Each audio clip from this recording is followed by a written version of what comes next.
കടത്തി വിടുന്ന ഇപ്പോൾ ഇങ്ങനെയാണ്. മെയിൻ എൻട്രൻസ് കൂടെ ആനയ്ക്കും ചണ്ടയ്ക്കും മാത്രമേ പോകാൻ പറ്റുള്ളൂ. പാറമേക്കാവ് മേളം കാണാൻ പോയതന്നെ ചെമ്പട.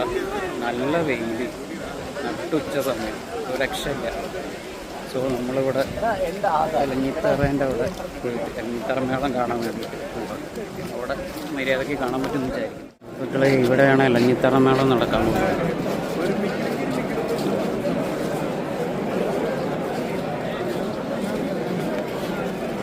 ഓൾറെഡി ഫുള്ള ആൾക്കാരായി.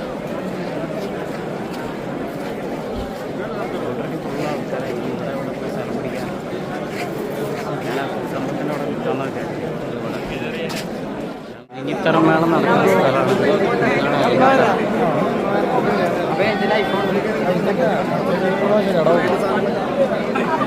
ഇതിനകത്ത് കയറുകയെന്ന് പറഞ്ഞാൽ നോക്കാം.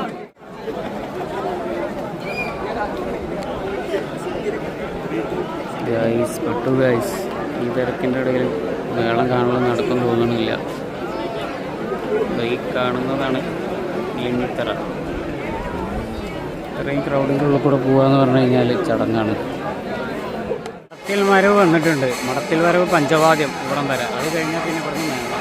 അത് നേരെ അവിടെ കൊട്ടി ഫ്രണ്ടിൽ പോയിട്ട് അവിടുന്ന് പിന്നെ എലഞ്ഞിത്തറ മേളം.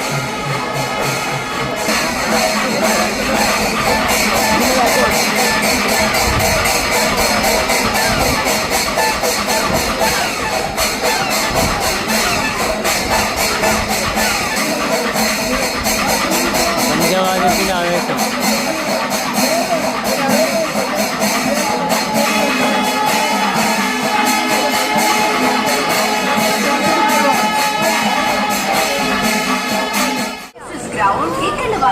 തിരുവമ്പാടി ഭാഗത്തുനിന്ന് ശ്രീകൃഷ്ണനാണ് തോന്നുന്നു.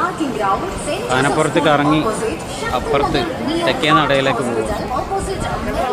ഈ സമയം അകത്ത് എലഞ്ഞിത്തറ മേള കാര്യങ്ങളൊക്കെ ആയിട്ട് സെറ്റാക്കും. സംഭാരം വിതരണം. സംഭാരം കുടിച്ചിട്ടു. പക്ഷെ ആവറേജാണ്. പെരുവനത്ത് കിട്ടിയ അത്ര ക്വാളിറ്റി ഇല്ല ഇവിടെ. ഈ ചൂടത്ത് വെള്ളം കിട്ടുക എന്ന് പറയുന്നത് ഒരു ആശ്വാസം തന്നെയാണ്. അപ്പോൾ നമ്മൾ ഉച്ചയ്ക്ക് കഞ്ഞി പറഞ്ഞു. കഞ്ഞി, പപ്പടം, കടല, പിന്നെ പുഴ ഫ്രൈ പറഞ്ഞിട്ടുണ്ട്. അപ്പോൾ നമുക്ക് ഭാഗ്യത്തിന് ഇവിടെ ഒരു കഞ്ഞിക്കട കിട്ടി.